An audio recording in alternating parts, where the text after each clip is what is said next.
electoral de mayo de 1957, leída desde todos los púlpitos del país, el plebiscito de 1957 y más recientemente los sucesos del 1 de enero de 1958 en Maracay, en el cuartel Urdaneta de Caracas, y después, la segunda semana de enero, los cambios de gabinete por presiones del alto mando militar demuestran al país que la seguridad, la fuerza, la estabilidad del gobierno presidido por el general de división Marcos Pérez Jiménez no era tan sólida como en los últimos años.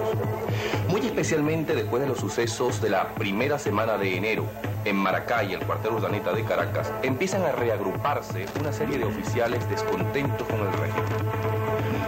Unos grupos eran netamente militares, como es el caso de la Guardia Nacional, pero otros buscaron la alianza de los civiles, como por ejemplo el Comité Cívico-Militar. Este comité está presidido por un civil y un militar. El civil tiene 28 años, Oscar Centeno Lucinchi. El militar tenía 29 años, era teniente José Luis Fernández. Este comité cívico-militar, en unión con la Junta Patriótica y los sucesos muy especialmente del 21, 22 y 23 de enero, lograrán la salida del gobierno del general Marcos Pérez Jiménez. Ahora, hablan los protagonistas. Ellos cuentan nuestra historia. Para el doctor Oscar Centeno Lucinchi, líder junto con el teniente José Luis Fernández del Comité Cívico-Militar, este comité se inicia la tarde del 29 de octubre de 1957. Yo recuerdo que eran aproximadamente las 3 de la tarde, cuando José Luis Fernández llegó a mi farmacia, la farmacia Gran Avenida. Estaba una manifestación estudiantil siendo atropellada por la Seguridad Nacional y por la policía. En ese momento empezamos pues a cruzar ideas sobre lo que estaba sucediendo en el país. En realidad fue ese momento, aunque teníamos una relación de muchos años, de muy buena y fructífera amistad, fue cuando empezamos a hablar en el terreno político. Oscar me manifestó sus inquietudes y me dijo que posiblemente tenía algunas personas que también comulgaban con las inquietudes de él. Yo recuerdo que después de esa reunión con la primera persona que yo hablé fue con el doctor Raúl Castro Barrueta. Allí quedamos en que tú ibas a contactar personas civiles y algunos movimientos y yo iba a hablar con oficiales de la Escuela Militar y Básica. Fue realmente cuando inicié el contacto con el compañero de habitación, el subteniente Acosta Bello, y eso dio origen a que él multiplicara su esfuerzo con las Fuerzas Armadas de Cooperación y con los propios oficiales de la Escuela Militar y Básica. Bueno, ahí nació entonces el Comité Cívico-Militar, que culminó con la victoria el 23 de enero de 1958. Entre tanto, los partidos políticos ilegalizados han constituido la llamada Junta Patriótica.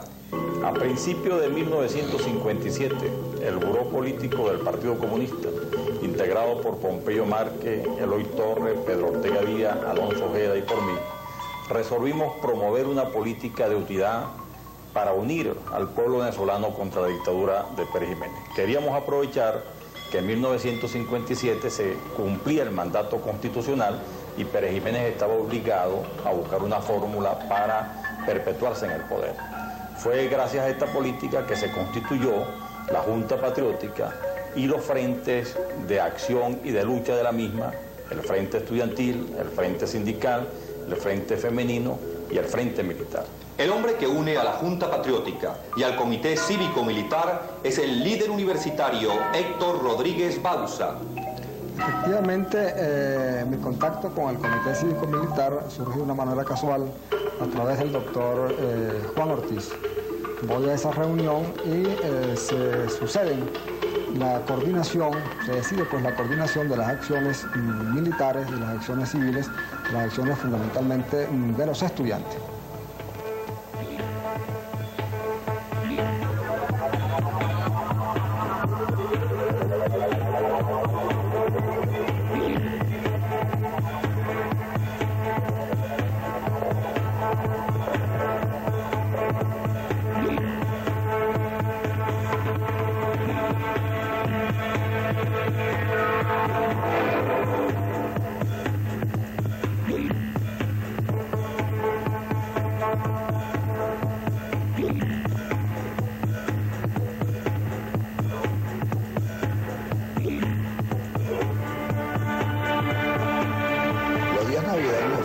aprovechados por nosotros para hacer contactos tanto con civiles como militares. Sin embargo, el 1 de enero fuimos sorprendidos con el alzamiento de la aviación, pero sin embargo ese movimiento sirvió para que muchos militares exteriorizaran su pensamiento en contra y su posición contra Pérez Jiménez. El 1 de enero me encontraba yo en Barquisimeto y allí tuve contacto con los oficiales de esa guarnición. Me di cuenta que no tenían ninguna ramificación ese movimiento del 1. Luego me trasladé a Valencia, hice contacto allí en la guarnición y luego seguí a Maracay hasta hablar con el coronel Romero, que era el jefe de la aviación, y ese contacto con él me dio un gran alivio toda vez que pude constatar que ninguno de los oficiales que tenían el contacto con la Escuela Militar y Básica había sido detenido. Posteriormente me trasladé a Caracas el día 5 y entré en contacto con el comandante Arenas Vega y el mayor Moncada Vidal para reiniciar la conspiración que ya teníamos con el Comité Cívico Militar y la Junta Patriótica y el movimiento estudiantil. El primer contacto fue el siguiente: nos encontrábamos en el casino de oficiales, en la Escuela Militar y Básica.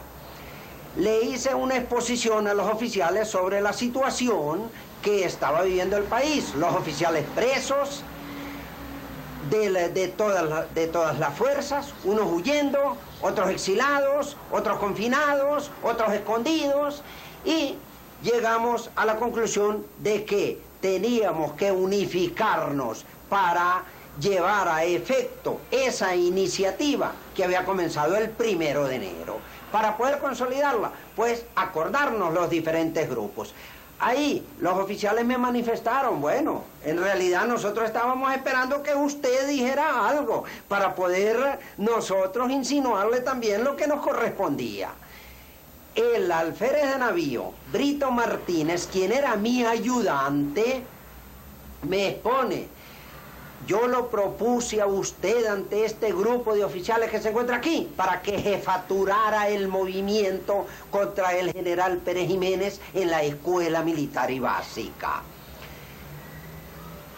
Muy bien, acepto aquella responsabilidad. Se incorpora el teniente coronel Carlos Arenas Vegas, quien junto conmigo comienza a ejercer el comando de ese movimiento revolucionario que iniciamos en la Escuela Militar y Básica, y empezamos a constituir el Estado Mayor del movimiento contra el general Pérez Jiménez. A partir de ese momento consideramos la necesidad de constituir un grupo de oficiales que permitiera la adecuada coordinación de todas las actividades que íbamos a emprender, y para ello se tomaron todas las medidas para la constitución de un Estado Mayor, en la cual tomaran parte oficiales de todas las fuerzas.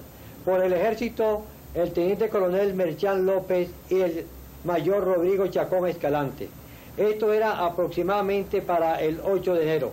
En la Fuerza Armada de Cooperación, el teniente coronel Miguel Ángel Nieto Basto y el teniente coronel Carlos Gámez Calcaño. De igual manera, por la Marina, el capitán de fragata José Vicente Azopardo, capitán de fragata Michel Hernández y el capitán de fragata Andrés de la Rosa. Todos estos oficiales con una gran actividad y deseo de lograr el mayor éxito de todas las actividades que íbamos a aprender. Quien tomaría contacto con la aviación para el movimiento sería el teniente José Luis Fernández. Ni una sola fuerza, ni un solo partido, sino todo el país es lo que conjuga realmente el triunfo del 23 de enero. Por ejemplo, el 9 de enero entro en contacto con el capitán de navío José Vicente Azopardo, quien les puede relatar lo que realmente acontecía en las fuerzas navales. Verdaderamente nosotros teníamos ya un movimiento dentro de la Marina, pero independiente de las demás fuerzas. El 9 de enero hubo una reunión en el muelle naval de La Guaira para puntualizar una serie de cosas pues que teníamos pendientes, y eso se filtró, esa reunión, a Miraflores, porque asistieron entre los oficiales un oficial posiblemente amigo de Pérez Jiménez, Y a las 4 de la tarde bajó el general Llovera con los tanques a La Guaira a desarmar los buques. Yo fui designado por el comandante Gersi para acompañar al general Llovera. Él no sabía que yo estaba metido en el movimiento y como yo no había asistido a la reunión por motivo de servicio, no fui delatado. Los buques se desarmaron, yo fui primero y les advertí a los oficiales a lo que se venía el general Llovera y les sugerí pues que dejaran municiones en las torres de los cañones, porque ellos no iban a sacar sino las municiones de la Santa Bárbara, ¿no? Así lo hicieron, sacaron las municiones de la Santa Bárbara, pero quedaron dotaciones de 5 proyectiles en cada una de las torres. También hicieron presos pues a 6, 7 oficiales de los que estaban en la reunión ese día. Pérez Jiménez había dado una serie de órdenes bastante inconvenientes. Los errores continuaron requebrajando aún más su gobierno.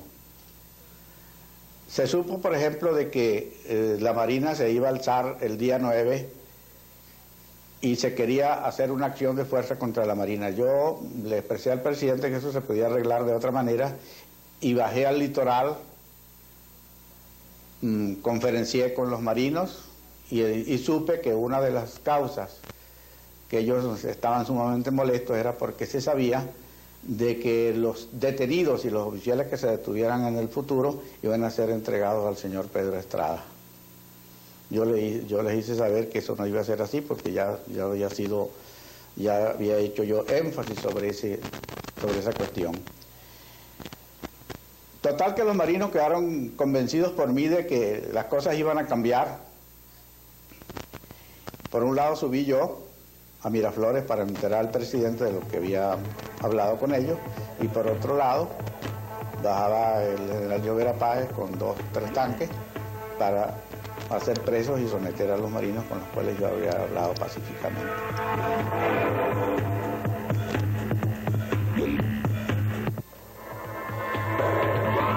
El alzamiento de la plaza de Maracay el 1 de enero de 1958 y el 9 de enero los sucesos de la Marina no son los únicos problemas graves a los cuales tiene que enfrentarse el gobierno presidido por el general de división Marcos Pérez Jiménez.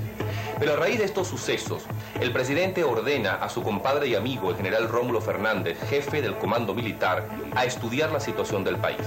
Sin embargo, el general Rómulo Fernández, acompañado por el resto del alto mando militar, llevan al gobierno del general Marcos Pérez Jiménez a una de sus más graves crisis entre los días 10 y 13 de enero. Ahora hablan los protagonistas. Ellos cuentan nuestra historia. Bueno, el memorando fue consecuencia a la intransigencia o negativa del presidente de oírme de palabras, es decir, de viva voz, todas las cosas que ensombrecían el gobierno del ideal nacional, como se llamaba en aquella época, ¿no? Entonces decidí hacerlo por escrito y de puño y letra le entregué al presidente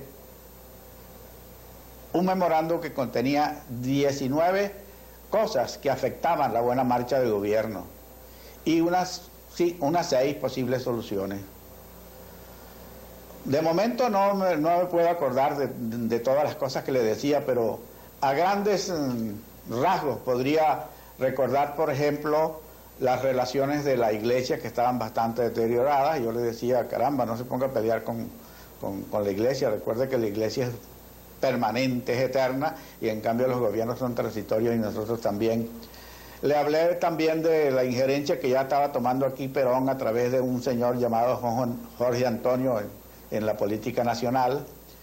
Le hablé de las inconveniencias del señor ministro del Interior, el doctor Vallenilla, echando por tierra el ideal nacional. Por un lado decía que era un gobierno de las Fuerzas Armadas, pero por otro lado le echaba a tierra aquello, ¿no?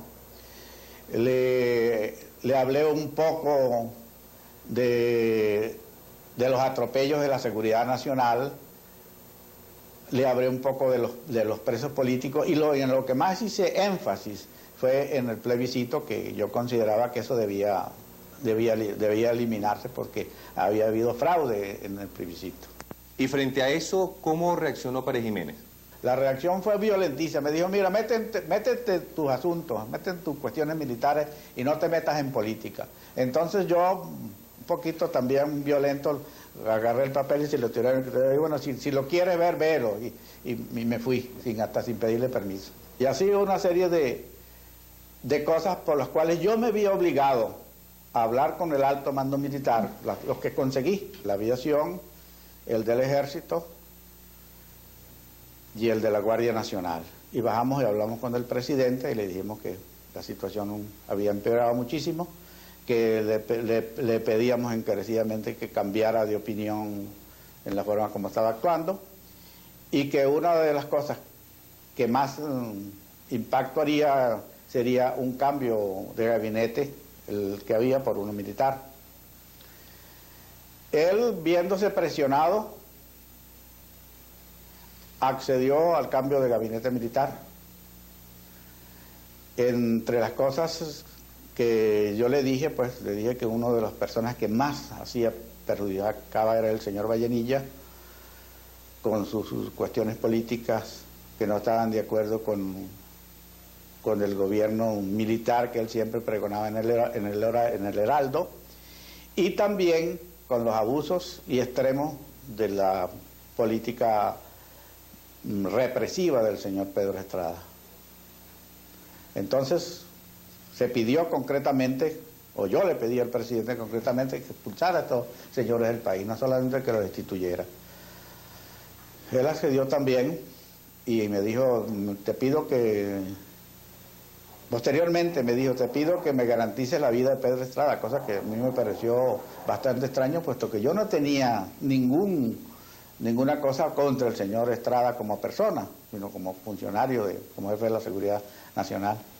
Ahora, posteriormente en México me enteré de que 2 días antes del 9, se había fraguado un atentado contra mí cuando yo fuera a mi casa por una de las 2 vías que tenía para subir a Colinas de Bellomonte, donde está ahora el servicio de ingeniería, que era mi casa, la cual me la quitaron después. Y entonces yo me salvé de un atentado criminal porque esa noche no fui a mi casa debido a que mi señora estaba en Barquisimeto asistiendo como madrina a un bautizo de un sobrino.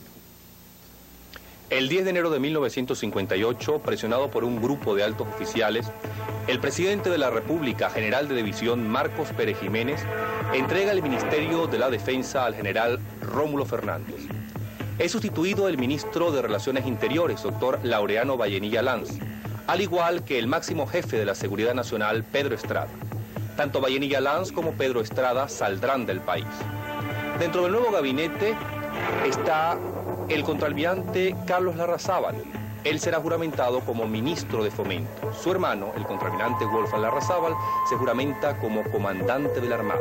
Lógicamente que como primera misión tengo que informarme de la situación de los buques, con los oficiales que están en la Torre del Silencio en el comando, cómo están las instalaciones de la Armada, cómo está su personal, y en vista de las respuestas que recibo y en vista de la situación política que evidentemente era alborotada, pues decidí hacer un recorrido por el país, por nuestras instalaciones deportivas, por nuestros buques, en las bases navales de Puerto Cabello, en La Guaira y en Oriente.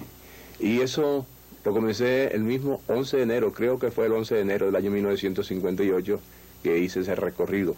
O sea que pensé estar menos tiempo, pero evidentemente todo eso me llevó una semana buscando datos, conociendo el sentimiento de la Armada, y por donde quiera que hablaba y escuchaba eran razonamientos que me daban la oficialidad joven de la Armada.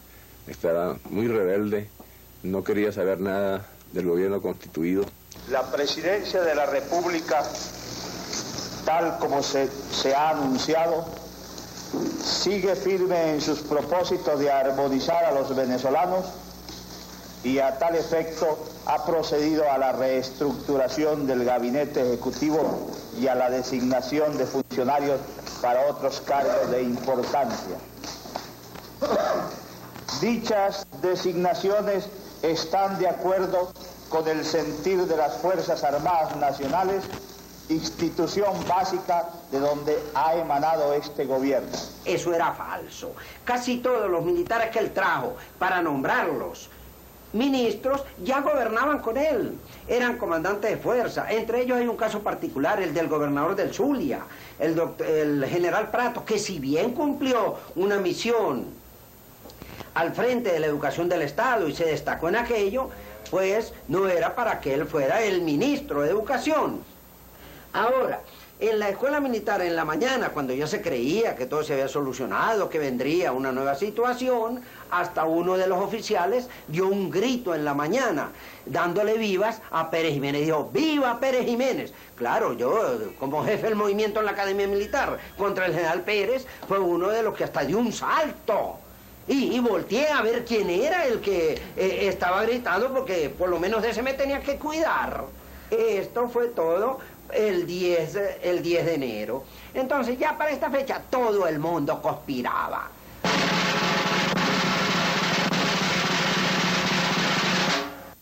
El nuevo gabinete designado por el general Pérez Jiménez era completamente una farsa. Por lo tanto, los oficiales comprometidos en la academia, en la escuela militar, decidimos reunirnos y aproximadamente a las 12 del 10 de enero se efectuó la reunión en la cual se tomaron decisiones precisas con el fin de lograr un éxito total de todas nuestras actividades. Y la decisión final, en un consenso general, fue hacer preso al general Pérez Jiménez en la inauguración de la escuela básica.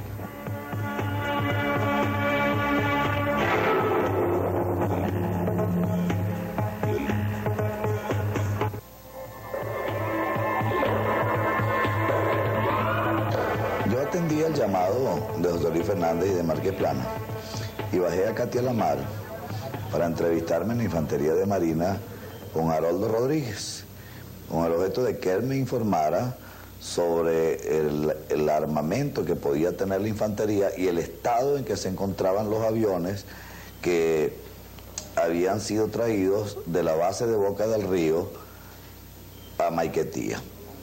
No logré absolutamente nada concreto, pues Haroldo Rodríguez no se exteriorizó conmigo, no me conocía. Supe que él había subido posteriormente, como a las 5 de la tarde, a la escuela militar a entrevistarse con José Luis Fernández y con Márquez Plana, y después de esta reunión de José Luis Fernández y Márquez Plana con Haroldo Rodríguez, recibí entonces una llamada urgente de José Luis pidiéndome convocar a una reunión la misma noche. La reunión fue fijada entonces en el apartamento del doctor Raúl Castro y convoqué para que asistieran junto con nosotros al propio doctor Castro, a Blas Lamberti, a Antonio Álamo, a Enrique Yéspica, a Ortiz y a Rodríguez Bauza, quienes estaríamos, por supuesto, con José Luis Fernández, quien era la persona convocante.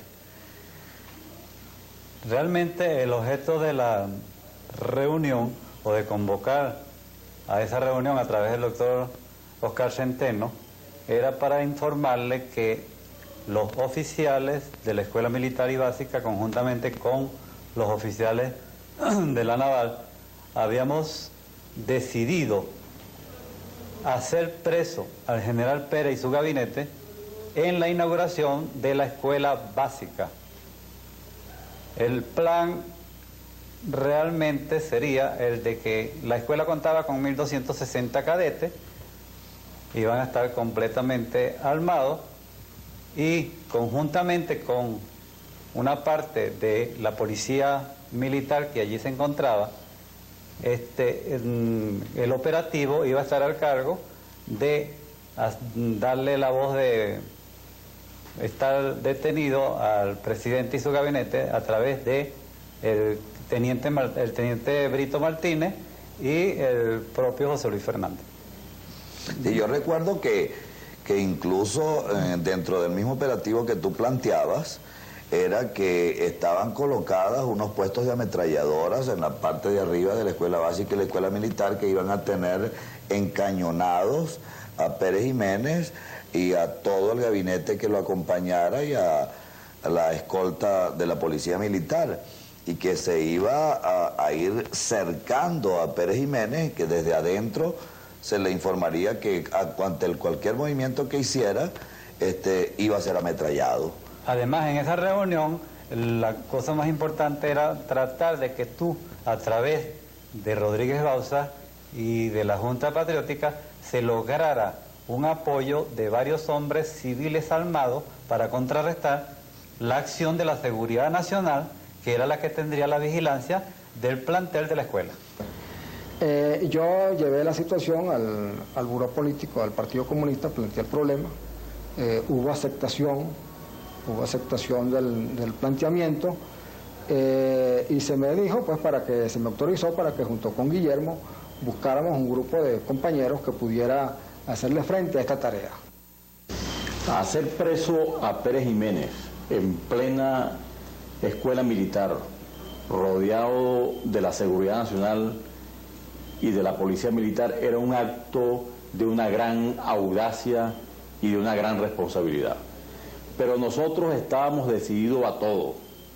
Por eso seleccionamos a 20 de nuestros mejores hombres y los pusimos al mando de Héctor Rodríguez Bauza a fin de cumplir el plan trazado por los oficiales de la Escuela Militar de hacer prisionero al presidente de la República.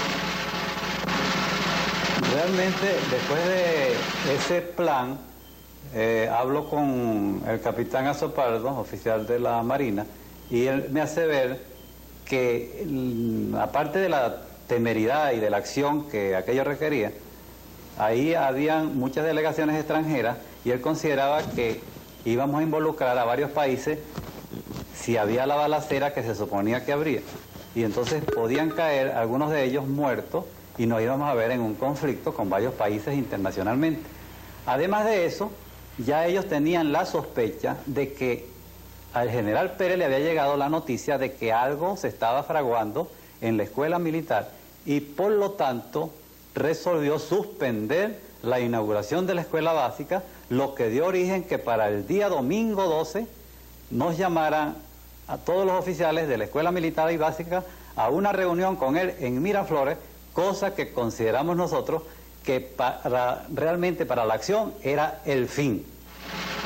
En esa reunión nos presentó el presidente al general Rómulo Fernández y nos hizo ver que no había ninguna discrepancia entre él y su ministro, que eran puras murmuraciones, malos entendidos, y que realmente la situación era para él normal y que nos ocupáramos de nuestras obligaciones y no de estar murmurando de la situación y de las cosas que él estaba haciendo como presidente. En esa reunión, el único que habló después del presidente fue el general Quevedo, que le hizo ver al presidente que en la escuela lo único que se ocupaban los oficiales era de sus obligaciones y que allí, si le había llegado alguna información que se estaba conspirando contra él, era una falsa. El general Rómulo Fernández permaneció a su lado, al lado del presidente, y no habló una palabra. Cuando terminó la reunión, nosotros nos trasladamos a la escuela y allí, después de intercambiar opiniones entre los oficiales que estábamos desarrollando nuestro plan para ir contra el general Pérez, notamos, y se lo hice ver en la reunión en la escuela, en el teatro de la Escuela Militar y Básica, que la situación del general Pérez era desesperante, que se tenían que haber dado cuenta que no era un hombre normal el que nos estaba hablando. Ellos entendieron aquello y para confirmar lo que yo había dicho, el lunes 13 él saca al general Rómulo Fernández para Santo Domingo. Yo era el mejor amigo de Pérez Jiménez, era su compadre. Y era la única persona en el gobierno que verdaderamente le decía la verdad. Yo quiero aprovechar este momento para decirle a todos de que yo jamás ni nunca pensé ser desleal a Pérez Jiménez. Y que no estuve completando en ningún momento, porque ningún hombre, ningún militar puede decir yo estaba completando con Rómulo Fernández. Por eso mis continuas pláticas con él para decirle los males que aquejan al gobierno. Por eso fue que me atreví a hacer el memorándum que yo sabía que iba a ser el fin de mi carrera militar. Hay muchas cosas que que la gente no ignora, por ejemplo, sobre los políticos de aquella época. Todo el mundo atribuía solamente al señor Vallenilla algunas cosas y otras a otros políticos que no eran verdad.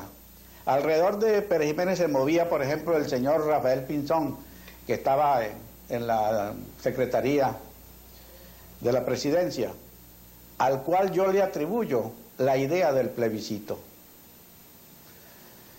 En el nuevo gabinete, y hablando sobre la misma cosa, en el nuevo gabinete se constituyó, yo quedé como ministro de la Defensa.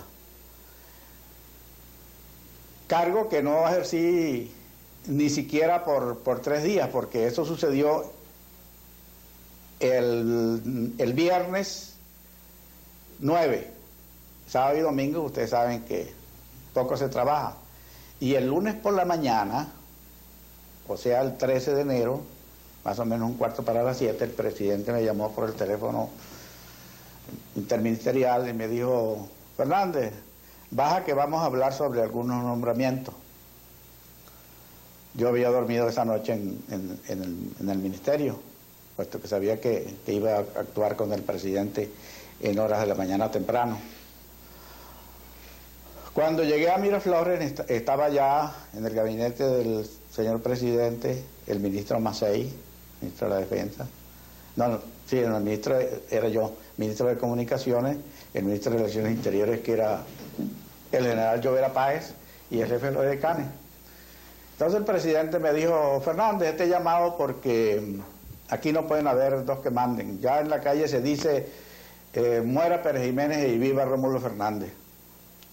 Así es que yo me voy a ocupar yo mismo del Ministerio de la Defensa, y a ti te voy a mandar a una comisión a República Dominicana. Participo a la nación que en esta fecha he asumido las funciones de ministro de la Defensa de acuerdo con la disposición constitucional que autoriza al efecto al presidente de la República. Después de la sacada del general Rómulo Fernández el lunes 13 para Santo Domingo, seguimos nuestras reuniones en la Escuela Militar y Básica, y con los oficiales allí comprometidos. En una de estas reuniones les digo que tenemos que prefijar ya definitivamente una fecha entre 10 a 15 días máximo, porque no había tiempo que perder aprovechando el momento difícil que estaba viviendo el general Pérez. Aquello tenía que ser llevado a cabo la acción conjuntamente con la que estaba desarrollando el capitán Azopardo y con las fuerzas civiles, concretamente la que seguía la Junta Patriótica, y para ello teníamos que obrar sin perder tiempo, ya sea para bien o ya sea para mal, porque era factor de triunfo o era factor de derrota, pero teníamos que llevarlo a cabo. Sin embargo, el 14 de enero en la noche sucedió un hecho que a nuestro juicio revestía de extraordinaria gravedad. En efecto, yo me encontraba de turno en la farmacia y a eso de las 11 de la noche recibo una llamada de mi buen amigo el doctor Raúl Castro, quien me pedía me trasladara a su casa para algo muy importante. Yo entendí la llamada de Raúl y tenía que desprenderme del grupo de amigos que acostumbraban a hacer tertulia en la farmacia cada vez que yo tenía turno. Llamé al bachiller Getulio Carballo y le dije que se quedara al frente de la farmacia, pues yo tenía que entrevistarme con Raúl. A las demás personas que estaban en la farmacia le dije que tenía que ir a ver un hijo que estaba extremadamente enfermo. Al llegar a la casa de Raúl, él me dijo que había tenido una conversación con Blas Lamberti, que Blas le había contado que en una reunión social, un amigo de él le había informado que la Marina tenía un golpe, que ese golpe estallaría el día siguiente, el día 15, que sería capitaneado por el negro Rodríguez Olivares, y que los contactos con civiles estaban siendo buscados por los capitanes Azopardo, De la Rosa y Hernández.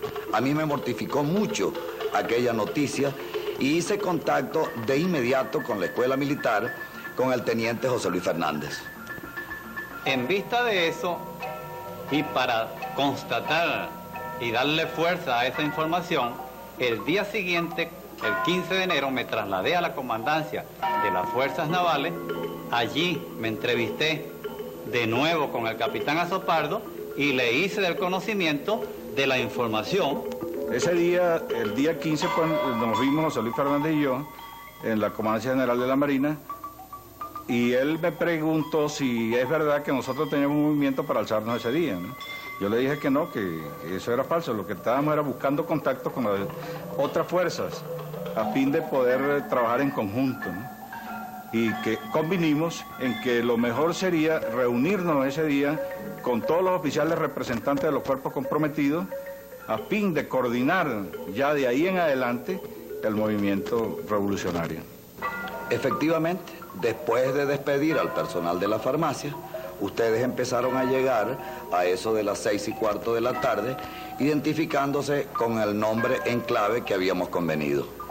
Nuestro santo y seña era Camacaro. Camacaro. Camacaro era la frase. Y habíamos escogido esa clave por cuanto Camacaro siempre ha sido mi amigo personal, se la pasaba permanentemente en la farmacia y su nombre, dicho allí, no despertaba ninguna sospecha. En aquella reunión estábamos por la Marina, Miguel Rodríguez, Andrés de la Rosa Vargas y yo. Me encontraba yo por las Fuerzas Aéreas, también se encontraba el mayor Moncada Vidal, representando a la Escuela Militar y Básica, y se encontraba también, por supuesto, el doctor Oscar Centeno Lucinchi, quien era el contacto con las fuerzas civiles. Esta reunión fue de suma importancia. En ella se habían reunido por primera vez todas las fuerzas que integrarían el movimiento del 23 de enero.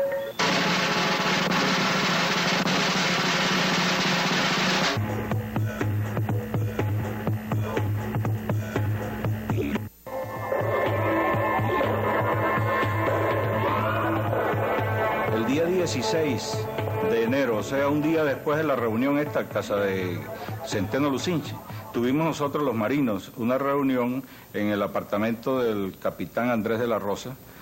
Estuvimos presentes Miguel Rodríguez, José Miguel Hernández de la Rosa y yo para coordinar ciertas cosas que hacían falta para poder entregar a las demás fuerzas pues ya el plan completo, ¿no? Ahí se comisionó al capitán Rodríguez para que hablara con el contraalmirante Larrazábal y comprometerlo en el movimiento. A partir de ese momento, cada hora, cada minuto que se pasaba era de extraordinaria tensión. Se sucedían una serie de hechos y acontecimientos que o bien hacían tambalear al régimen o nos acercaban a nosotros a los esbirros de la seguridad nacional. Por ejemplo, el día 17 de enero, el general Prato llama al comandante Arenas Vegas y a Moncada Vidal para decirles que el gobierno tenía conocimiento de que algo anormal estaba pasando, de que se estaba gestando algún movimiento contra el régimen. Fui llamado al despacho del general Prato, quien se desempeñaba ya como jefe del Estado Mayor General, pues le había entregado el Ministerio de Educación al doctor Fernández Morán, y me dice el general Prato, bueno, de orden superior, tiene usted que trasladarse a Tucupita, va confinado allá, y aquí tiene los pasajes, y el tiempo es el término de la distancia. Por supuesto, me despedí, tomé mis pasajes, y le dije, cómo no, cumpliré la orden. Llegué a la escuela militar, ya en la noche, me voy directamente donde mi otro compañero de comando, que era Arenas Vegas. Como tenía llave maestra, le abro la puerta y entro a su habitación. Al entrar, él sintió el ruido de la puerta. ¿Y cómo sería el estado de nerviosismo o de alteración en que nos encontrábamos? Que saltó de la cama, pistola en mano, y me encañonó de una vez. Entonces yo tuve que gritarle, decirle que era yo, para que él bajara la pistola. Ahí conversamos, les puse lo que había sucedido, que salía confinado para Tucupita, y me fui a tomar contacto con los otros oficiales comprometidos, quienes me manifestaron que el movimiento continuaba igual como estaba, como se estaba planificando, y que eso se daría. Fui llamado posteriormente a la jefatura del Estado Mayor por el general Prato. Nosotros consideramos que todo esto ha sido como resultado a la visita que se efectuó el día anterior a la Escuela Militar por el edecán general Pérez, y también seguramente por noticias de que habíamos sido designados para presidir el movimiento que se llevaba a efecto en la academia. Esto, al entrar al despacho del general Prato, me ordenó en una forma enfática: por orden superior, usted está confinado a Tucupita y debe trasladarse en el término de la distancia. A la cual solicité el tiempo suficiente para pasar a la academia, a la escuela militar, para tomar mis útiles personales. En lo cual el general Prato dijo que no podía hacerlo, sino que me trasladara directamente a mi casa y que al día siguiente debería tomar el primer avión para Tucupita. Yo recuerdo que del grupo de reuniones que teníamos, que eran a cada momento, había una muy importante, a pesar de que todas las reuniones que hacíamos pues antes del 23 de enero tenían una gran importancia. Pero esa reunión la realizamos el día 18 de enero. Fue cuando, reuniendo a los miembros civiles del Comité Cívico-Militar, tuvimos la primera entrevista con el doctor González. Este doctor González resultó a la postre ser Fabricio Ojeda, ya que nosotros no sabíamos que se llamaba Fabricio Ojeda. Y estuvieron presentes entonces, junto con los civiles del Comité Cívico-Militar, el doctor Juan José Ortiz, Fabricio Ojeda con el nombre de doctor González y Héctor Rodríguez Bauza, el líder estudiantil. Bueno, esta reunión se hizo para decretar y empezar a precisar la posibilidad de la huelga contra Pérez Jiménez.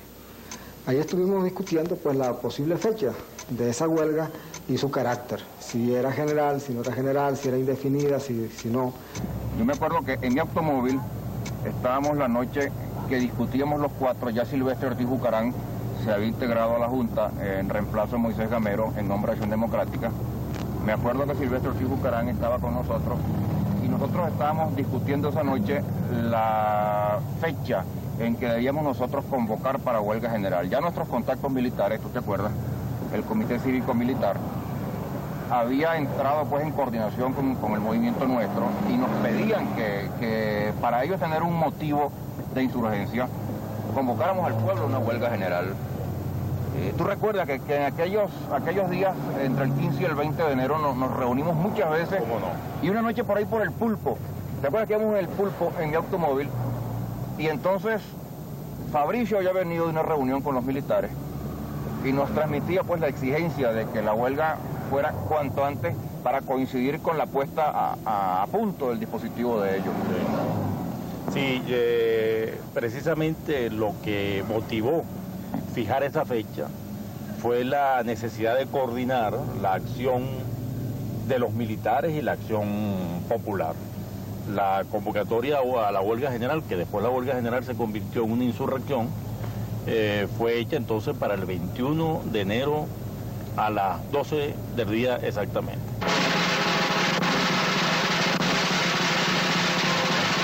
Cada frente de la Junta Patriótica se prepara para la jornada del 21 de enero.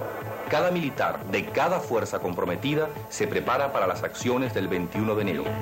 La huelga de los civiles iba a ser el pretexto para el golpe militar del 21 de enero de 1958. Un gobierno estaba a punto de caer. Un sistema de gobierno estaba a punto de caer. En nuestro próximo programa, los protagonistas contarán la historia de aquellas jornadas inolvidables para Venezuela.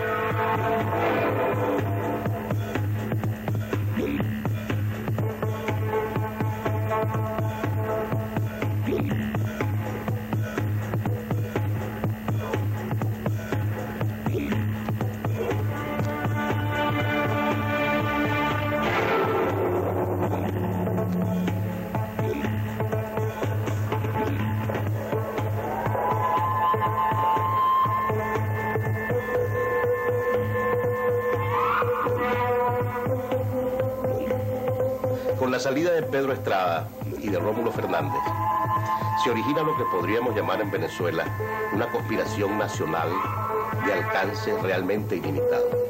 Nosotros veíamos desde la Plaza del Silencio como desde edificios distintos de esa plaza caían gentes a la calle destrozados por las balas de la represión. Y en ese momento ellos me dicen que encabece ese movimiento de libertar a Venezuela en ese instante de esa dictadura. Todos a converger en el silencio a las 12 meridiano, en la cual estaba planificado el que comenzaran a sonar las campanas, la corneta de los carros. En ese momento se estaba decidiendo la historia de Venezuela del próximo cuarto de siglo.